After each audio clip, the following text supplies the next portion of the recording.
നിസ്കാരം കഴിഞ്ഞാൽ ഏറ്റവും ശ്രേഷ്ഠമായ ദിക്ർ ഏതാണ്? നബി സല്ലല്ലാഹു അലൈഹി വസല്ലം തങ്ങളെന്ന് ഏറ്റവും വലിയ നിർദ്ദേശിച്ച ദിക്റാണ് സുബ്ഹാനല്ലാഹി 33 പ്രാവശ്യം, അൽഹംദുലില്ലാഹി 33 പ്രാവശ്യം, അല്ലാഹു അക്ബർ 33 പ്രാവശ്യം തുടങ്ങി വാരിദായ ദിക്റുകളുണ്ടല്ലോ, അതാണ് ഏറ്റവും പ്രാധാന്യമുള്ള ദിക്റുകൾ.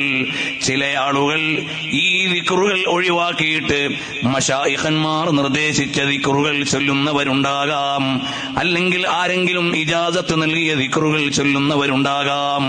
എന്നാൽ ഈ ദിക്റിന്റെ മേലെയല്ല ആ ദിക്റുകളൊന്നും.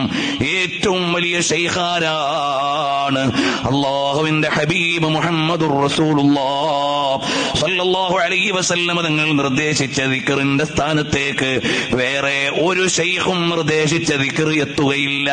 അതുകൊണ്ട് വാരിദായ ദിക്റുകൾ ദായിമാക്കണം.